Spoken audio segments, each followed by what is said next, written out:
Munkumbase yemwana yemwanda verela ngiwatutaisa muna kontrofurulukala anavonzole vontatu volukala luyindu luyisungula mfunu takifumuka nzambi ngeusingakala vonakati wao makanda yezindinga tana afurikiki kamuda muda nkagako muda uwa mfundu takifumuka hako bika mwanda verela nzambi katutiati sa. Au nom du Père, du Fils et du Saint-Esprit. Tokomi na ngonga oyo tokofungola mokanda nzambe tokofungola babible na biso tokotanga na texte ya liboso ya psaume tokotanga na psaume chapitre 128 eza kaka na 6 verset tokotanga nyonso donc psaume 128 verset 1 jusqu'à 6. Ce qui te suit, Kotanga ezali boye. Au nom du Père, du Fils et du Saint-Esprit. Heureux tout homme qui craint l'Éternel, qui marche dans ses voies. Tu jouis alors du travail de tes mains. Tu es heureux, tu prospères. Ta femme est comme une vigne féconde dans l'intérieur de ta maison. Tes fils sont comme des plants d'olivier autour de ta table. C'est ainsi qu'est béni l'homme qui craint l'Éternel. L'Éternel te bénira de Sion et tu verras le bonheur de Jérusalem tous les jours de ta vie. Tu verras les fils de tes fils, que la paix soit sur Israël. Nakomba tata mwana pe mosantu to leki na tour de chou mwana pe mosantu to leki na texte la biso ya mibale ya mibeko et na texte oyo tokotanga ya mibeko tokozongo na livre ya Deutéronome chapitre 5 kobanda na premier verset jusqu'au 21e verset. Donc, Deutéronome, chapitre 5, de 1 jusqu'à 21. Ce qui te yeux kotanga ezali boye. Au nom du Père, du Fils et du Saint-Esprit, Moïse convoqua tout Israël et leur dit: écoute Israël, les lois et les ordonnances que je vous fais entendre aujourd'hui. Apprenez-les et mettez-les soigneusement en pratique. L'Éternel, notre Dieu, a traité avec nous une alliance à Horeb. Ce n'est point avec nos pères que l'Éternel a traité cette alliance. C'est avec nous qui sommes ici aujourd'hui, vivants et présents. L'Éternel vous parla face à face sur la montagne du milieu du feu. Je me tins alors entre l'Éternel et vous pour vous annoncer la parole de l'Éternel. Car vous aviez peur du feu et vous ne montâtes point sur la montagne. Il dit: je suis l'Éternel ton Dieu qui t'ai fait sortir du pays d'Égypte, de la maison de servitude. Tu n'auras point d'autre Dieu devant ma face. Tu ne te feras point d'image taillée, de représentation quelconque des choses qui sont en haut dans les cieux, qui sont en bas sur la terre et qui sont dans les eaux plus bas que la terre. Tu ne te prosterneras point devant elles et tu ne les serviras point. Car moi, l'Éternel ton Dieu, je suis un Dieu jaloux qui punit l'iniquité des pères sur les enfants jusqu'à la 3e et la 4e génération de ceux qui me haïssent, et qui fait miséricorde jusqu'à la 1000e génération à ceux qui m'aiment et qui gardent mes commandements. Tu ne prendras point le nom de l'Éternel ton Dieu en vain, car l'Éternel ne laissera point impuni celui qui prendra son nom en vain. Observe le jour du repos pour le sanctifier, comme l'Éternel ton Dieu te l'a ordonné. Tu travailleras 6 jours et tu feras tout ton ouvrage. Mais le 7e jour est le jour du repos de l'Éternel ton Dieu. Tu ne feras aucun ouvrage, ni toi, ni ton fils, ni ta fille, ni ton serviteur, ni ta servante, ni ton bœuf, ni ton âne, ni aucune de tes bêtes, ni l'étranger qui est dans tes portes, afin que ton serviteur et ta servante se reposent comme toi. Tu te souviendras que tu as été esclave au pays d'Égypte et que l'Éternel, ton Dieu, t'en a fait sortir à main forte et à bras étendus. C'est pourquoi l'Éternel, ton Dieu, t'a ordonné d'observer le jour du repos. Honore ton père et ta mère, comme l'Éternel, ton Dieu, te l'a ordonné, afin que tes jours se prolongent et que tu sois heureux dans le pays que l'Éternel, ton Dieu, te donne. Tu ne tueras point, tu ne commettras point d'adultère, tu ne déroberas point, tu ne porteras point de faux témoignages contre ton prochain, tu ne convoiteras point la femme de ton prochain, tu ne désireras point la maison de ton prochain, ni son champ, ni son serviteur, ni sa servante, ni son bœuf, ni son âne, ni aucune chose qui appartienne à ton prochain, au nom du Père, du Fils et du Saint-Esprit, de l'équipe au centre, tozwi lisusu babible na biso tofungola na livre ya Josué tokotanga na chapitre 24 verset moko kaka 15.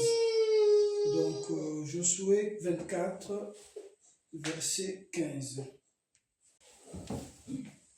Et si vous ne trouvez pas bon de servir l'Éternel, choisissez aujourd'hui qui vous voulez servir, ou les dieux que servaient vos pères au-delà du fleuve, ou les dieux des Amoréens dans le pays desquels vous habitez. Moi et ma maison, nous servirons l'Éternel.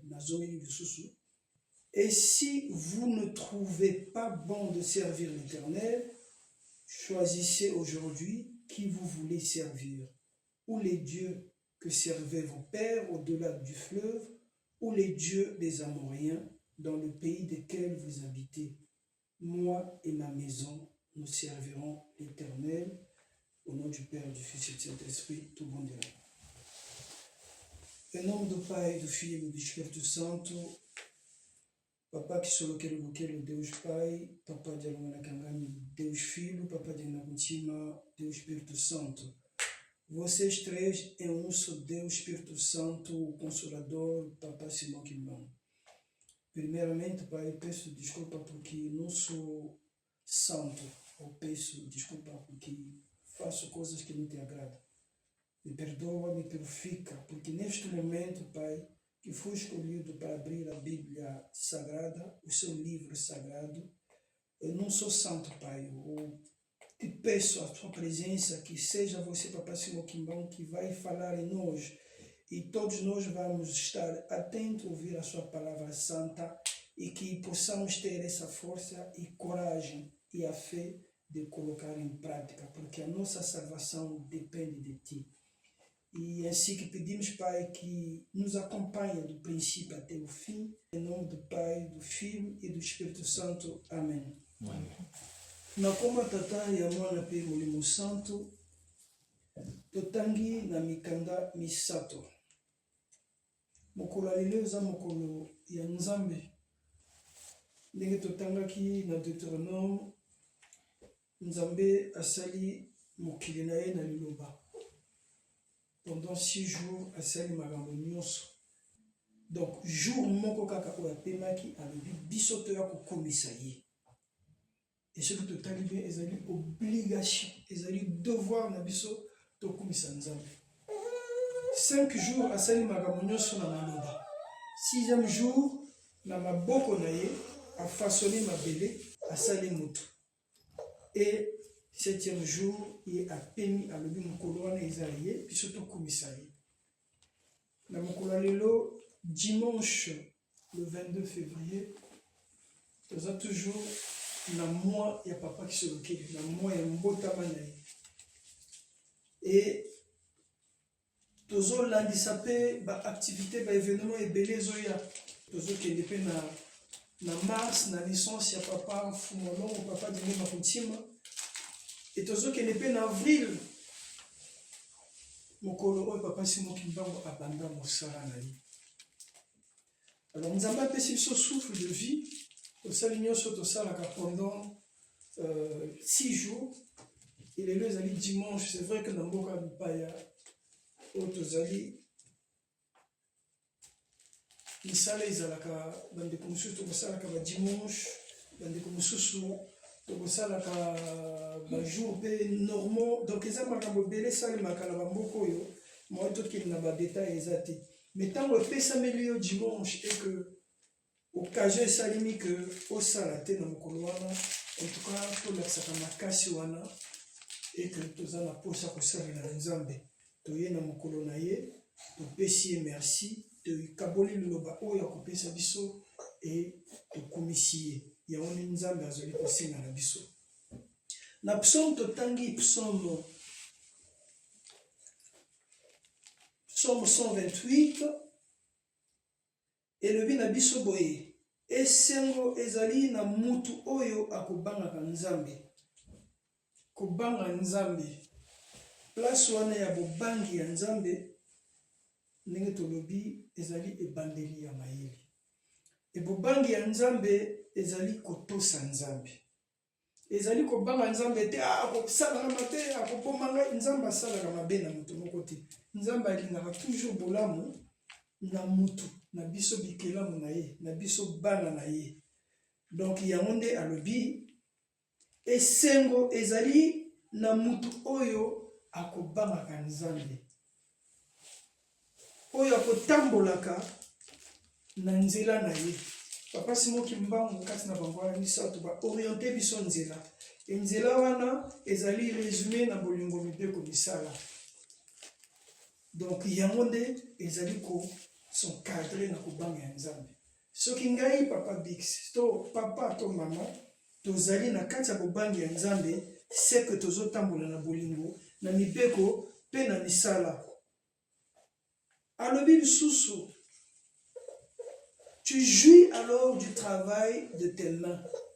Donc oyo akotambola na bobangi ya nzambe akojouir na misala ya maboko na ye. Misala oyo kosalaka nzambe akopambola yo, akobakisa mapamboli ekosepela, okojouir pendant ces jours na yo na mokili na misala ya maboko na yo.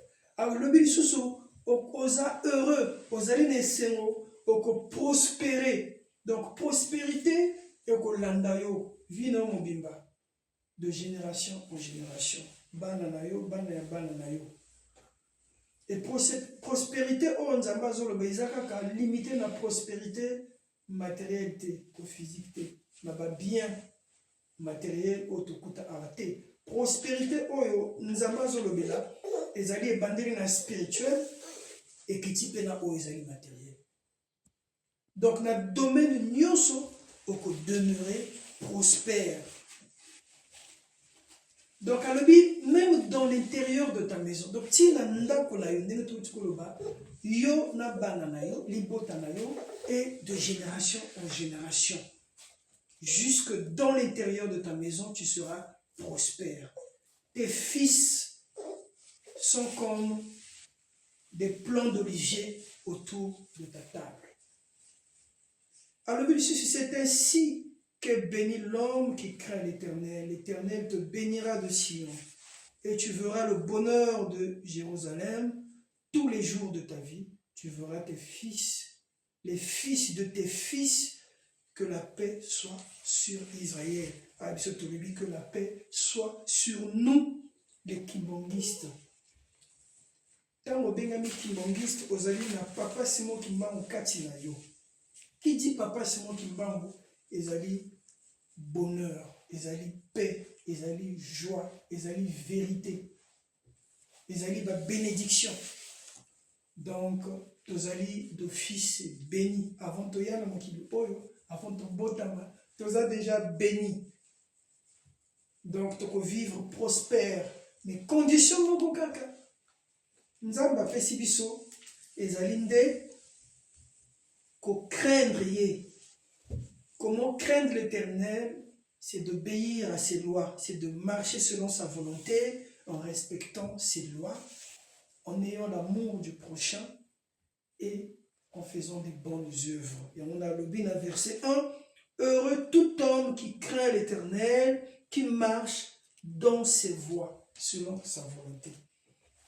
Toleki na mukanda oyo totangi ya Deutéronome Deutéronome chapitre 5 au Totangi, ezali tout simplement rappel. Ezali tout simplement rappel.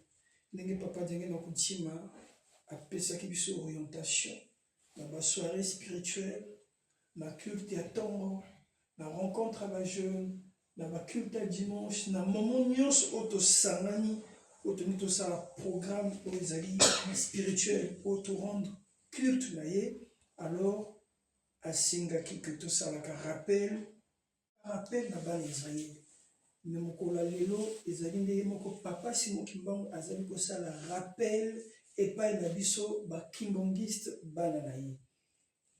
Ye alobi na biso et que to mettre en pratique et alobi to yekola yango to mettre en pratique soigneusement ba recommandation na ye ba loi na ye sacré. Liboko nyonso eza awa tolongoli moko te tobakisi moko te, nyonso ezali mobeko ya moke eza te, nyonso ezali mobeko yango nde alobi toyekola yango malamu avolala okosala bilo na yo ya journée ozwi bible na yo soki ozala bible te nzambe apesi mayele na bato ya mokili basali telefone na telefone awa toza na internet okoti kaka na google otape 10 commandements de Dieu okomona yango avolala otangi mibeko zomi osali bilo na yo kote nini otambolaki malamu kote nini otambolaki mabe opesa osameliore osinga na tata nzambe apesa makasi apesa nga makasi apesa biso makasi tosameliore chaque jour po ete tokoka kotosa mibeko na ye soigneusement ndenge aprécise yango. Lelo ezali mokolo ya yenga soki tomati ezali nzambe moto apesi biso makasi ezali ngomba na ye tomati tosangani awa na mwa espace oyo epesameli biso na moment oyo eza lisusu espace simple te ekomi milieu moko ezali sacré ekomi ndako ya nzambe. Et ndenge tovandi awa tozali ko représenter ba famille ndenge tolandi na libondeli ya mbuta na biso papa Yves tozali ko représenter ba famille. Donc soki moko to mibale ba membre famille na biso bakoki koya awa te mais biso tozali ko représenter bango, c'est-à-dire nyonso tokozwa awa mapamboli tokozwa awa o papa Simon Kimbangu apesa biso directement ezali kokende ba famille na biso. Et la présence ya papa Simon Kimbangu awa azali kofungolela biso makambo ebele oyo biso physiquement tokoki komona te na miso na biso ya bomoto. Papa jange na kontima alobi biso tozali pont mpona ba oyo baza bakimbongisi te, tozali pont mpona ba oyo baza na mokili, donc pont mpona mutu awa na mokili. Eza pe pont mpona bandeko na biso mpe na bafamille na biso oyo baza nani converti te baza nani kimbongisi te oyo nani bandimeli papa Simon Kimbangu te. Alors pont oyo tozali kosala ezali oyo ezomema mutu abongoli motema atiki mabe mpo alanda nzela papa Simon Kimbangu nzela ya vérité oyo ezali salut. Sikoyo biso mpo tozala pont wana ezosengela na biso to mettre en pratique soigneusement mibeko zomi. To tambola na mibeko na bolingo pe na misala po tozala pont oyo kobikisa mokili oyo kobikisa ba famille na biso. Yango nde orientation papa jange na kotima apesi biso na rappel asali biso na mibeko zomi. Tokotraîne te awa toleki na mokanda misato oyo totangi. Alobi, et si vous ne trouvez pas bon de servir l'Éternel, choisissez aujourd'hui qui voulez-vous servir. Te tiens-moi virgule place wana. Message oyo Nzambe apesi biso na mokolo lelo parce que tellement que ma bé eleki trop bato tokomi na irreconnaissance ya Nzambe tokomi na ingratitude, tokomi na incrédulité, tokomi kolekisa mabe, excès ya mabe. Alors yango nde message oyo eyeli biso. Obangi ya Nzambe eza lisusu te, mutu tokomi kosala n'importe quoi. Nous ne craignons plus Dieu. Tozo banga lisusu liwa te, surtout liwa ya molimo. Et ya le biboye, soki biso tomoni bolamu et que toko servir na biso Nzambe te, tomoni yango bien ne pas servir Nzambe, alors topona ba Nzambe nini otokoki ko servir. Alors lisusu, où les dieux que servaient vos pères au-delà du fleuve, ou les dieux des Amoréens dans le pays desquels vous habitez. Donc, tu as vu que Bako Konabiso, et parmi Barope Ming, Bazari Kosalela, Bisala Sala Binzambi Nzambi. Donc, Bafetiche, sorcellerie, donc Binzambi Nzambi, Bisala Mabe ya Molili. Et si le lopé tu as vu que ezana ba nsusu pe bako sambela ba pratique ou culte bandako ya banganga binzambi nzambi. Alors il y a un dans le biso ou soit to continuer ko salela binzambi nzambi ou soit to sala choix ya nzambe nini oto ko sambela. Et biso to na mokola lelo biso bana ya papa Simon Kimbangu biso ba kimongiste choix na biso ezali nini. Est-ce que tu continues comme ça de la papa Simon Kimbangu na solo en esprit et en vérité ou tu conseilles là Nzambi. Alors Nzambi en résumé dans le la ce libre arbitre. Libre arbitre. Et tant que tu as le choix, tu sais que chaque choix est a des conséquences dans le. Chaque choix est en a conséquence nango. Et malamu to ça la choix oyoko zalana conséquence ya malamu. Et conséquence ya malamu wana ezali le salut au bisonoso tozali koloka. Ce n'est pas pour rien to komataka na ngomba. Tu vas kaka ndako Nzambe pour na to zala sauver. Et pour na ko recharger ba batterie na biso pour na to zala toujours na nzela au papa Simon Kimbangu a tracé biso pour être tous à la sauver. Mutu nyonso akosalaka musala nyonso akosalaka ezalaka na bitomba nango ezalaka na salaire nango. Ya moni nzembo moko toyembaka awa tosadile saluki ya Nzambe mokelika enzambi mba pasi tovuluzo. Donc obanda na nga moko na biso nyonso po tobika tout ça là mosala ya papa Simon Kimbangu na bosolo en esprit et en vérité. Donc tout ça la choix ya malamu ezali oyo kolanda matambi ya papa Simon Kimbangu ba orientation o ba mvoila ba pesi biso et ti mokolo lelo na libota e santo ba ko sala ka biso rappel ba ko orienta ka biso ndenge nini mwana ya papa Simon Kimbangu akoki kotambolela. Toko yoka mwa moke message pour te conclure nango message ya papa Diangenda Kontima message oyo ezali ya le 12 octobre 1986 na kati ya Nkamba. Ezali mokolo oyo ayembaka lingombe yambaka ba visiteur ba utaka na France. Avant tout ka message yango moi résumé moke mokolo oyo ya le 12 octobre 1986 atalisaki biso que même esika oyo biso to botami. Donc na bamboka oyo biso to botami na Afrique ezala même mutu o botami na poto ainsi de suite. Tozali considérés comme des visiteurs. Tozali ba visiteurs. Alors il sous pour la ligne tozali ba visiteurs parce que un jour tokotika mokili oyo, un jour nous quitterons ce monde pour rentrer d'où nous venons. Donc, un jour, nous quitterons ce monde pour rentrer d'où nous venons. Alors, question Eyelibiso Ezanini. Est-ce que tokozonga esika touta na ndako ya tata ou soit tokende esika mosusu? Question wana, c'est à méditer.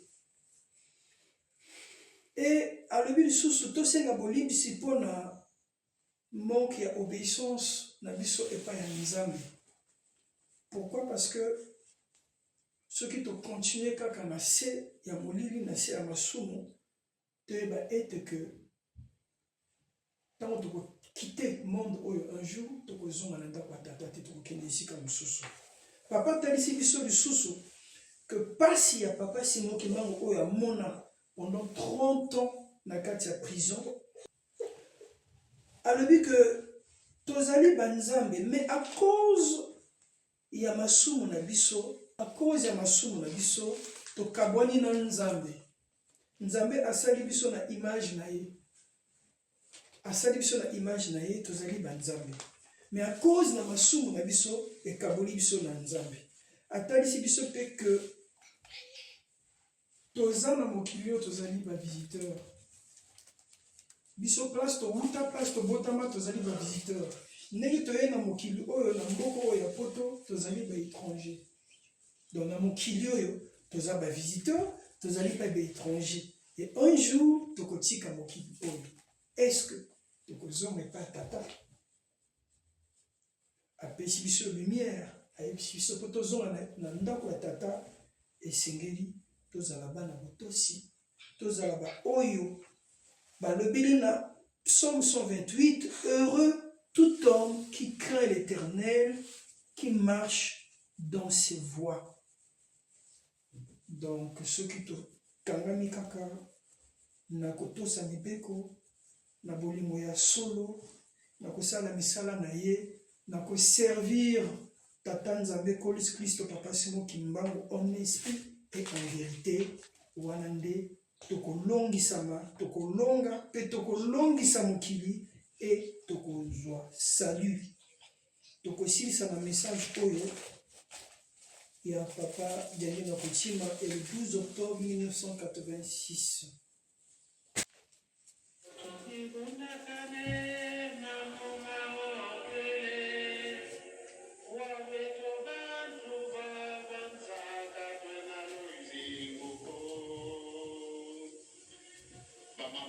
Batata, wane l'activité, les lots, hier, on va faire la visiteur. Mais ngai na kutamaka wanankaba. Kasi na sali simple visiteur.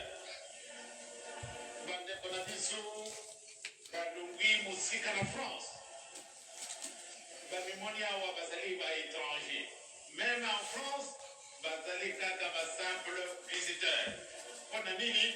Mukolo mususu tokotika mokili oyo wate tonjunga esika wana tolongwaki. Donc tosenga bolimisi mingi na ntina na pasi oyo tolakisi kolo wate amikisa bisu wate akumisa bisu na mokolo mwa lelo mbele lelo bana ngai ya soka wana nzebo wana na kumna tata na mwana mbele musama. Amen.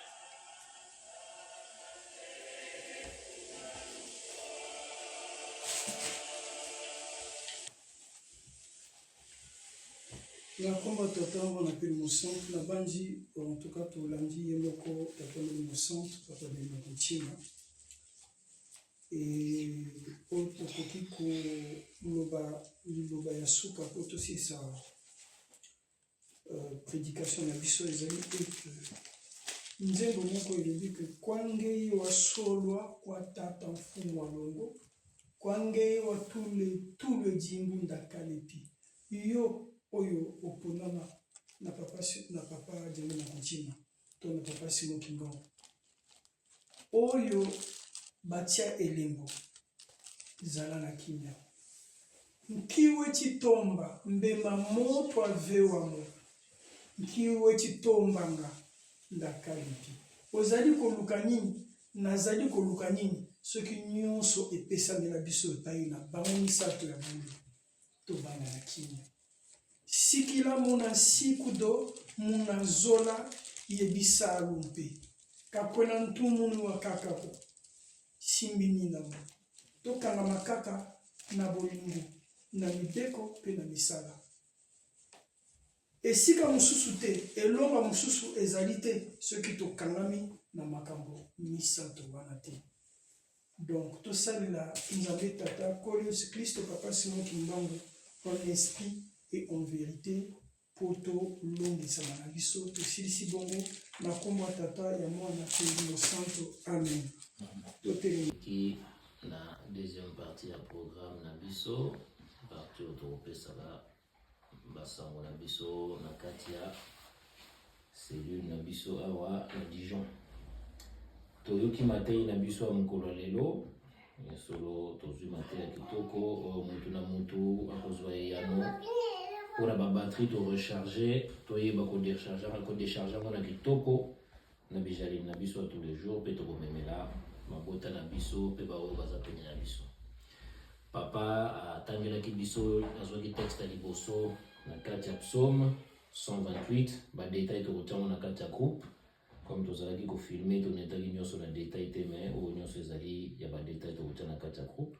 Papa akei na Deutéronome 5 mpona kotangela biso na mibeko mpe papa akei kosukisa biso na texte na ye azwaki na Josué oyo tokotia ndenge tolobi badetail kuna na kati ya groupe na biso ya bana Dijon.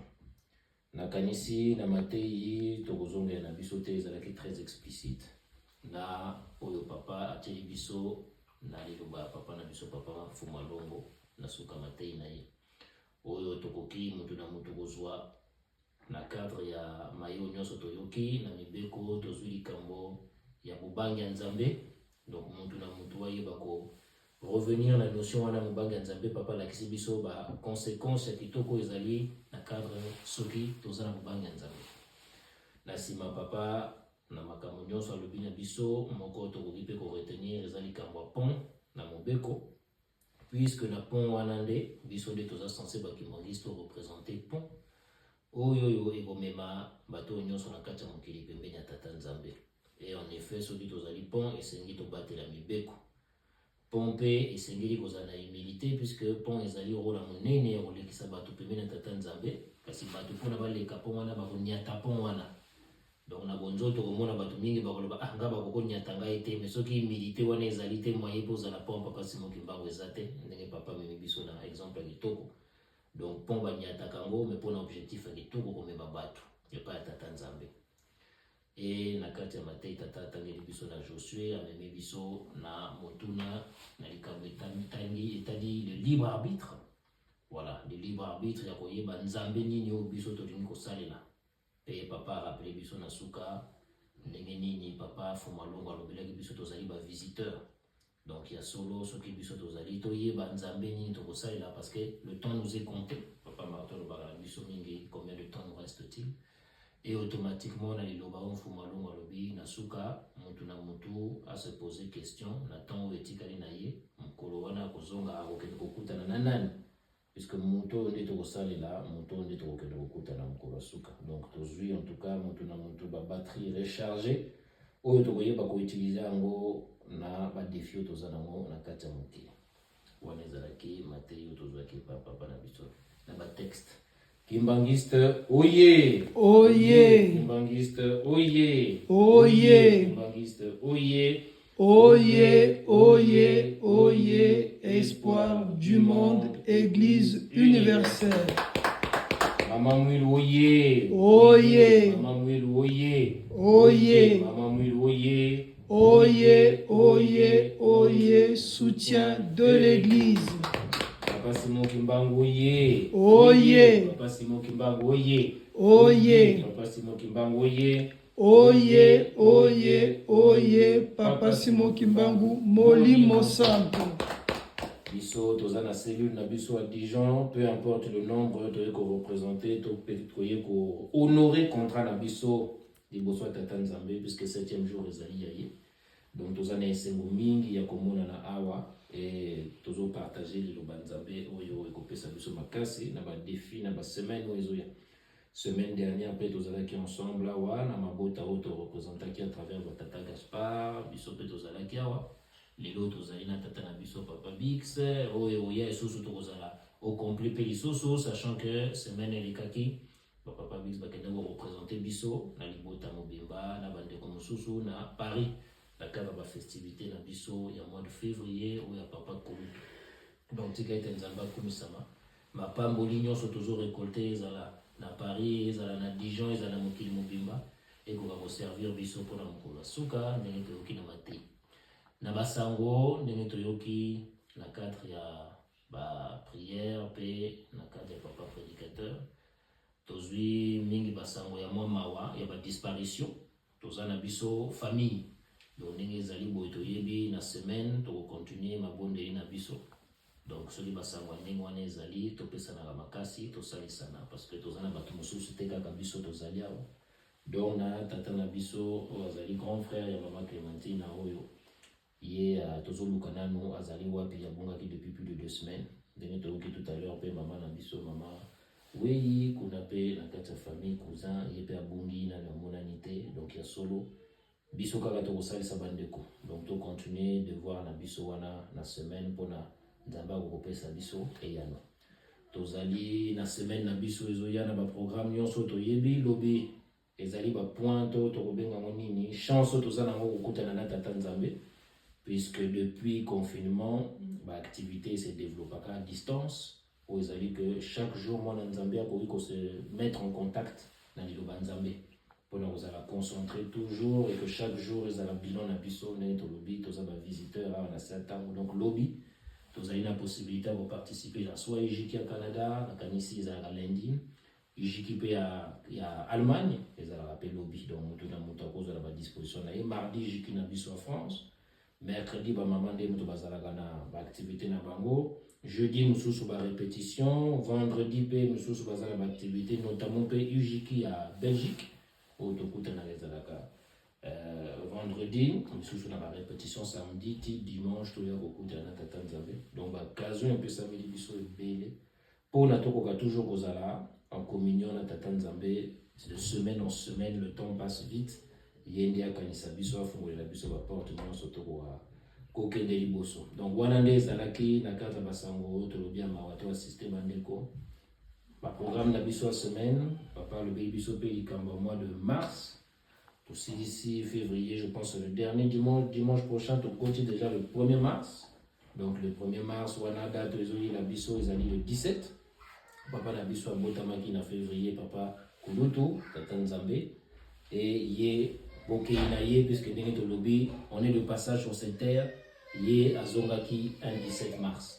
Donc ils allaient sous période de commissaire sous tata na biso na esengonyo surtout ba programme au sala manandenge na ndenge pona to honorer na ensuite le 22 mars pour le 22 ils allaient mbotama ya papa Fuma Longo donc tous na chance wana ba papa na pesa biso ba date bele oyo likole fungama pona biso to kosengaka ko nzamba kanisa biso pe pesa biso et ya donc to bonga en conséquence pour le mois de mars to sala ba activité na biso et koki pour la CPISA nzambe na biso na kanisi na basango nyonso tozwaki pour le moment ya wana Dijon oye oye Dijon oye oye Dijon oye oye oye oye bana bandwenga na biso ya nzamba pesi biso ya tokoka ko pela pelisa mwinda na mokili mobimba à travers na biso tosukisi wana tokomi na ntango ya nzembo na komba tata marape molimo santo amen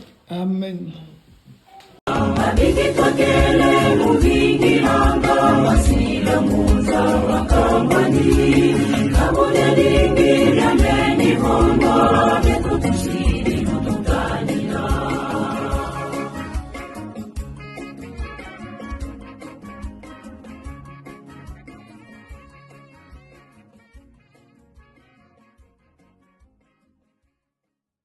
boka bwana te bozala na bolingo oyo nzambe aza kusenga na biso tokolonga na biso d'ailleurs tosi tolonga soko bozira kutunga kasima wana izali fote na ngaite bo reproche ngaite papa lubakite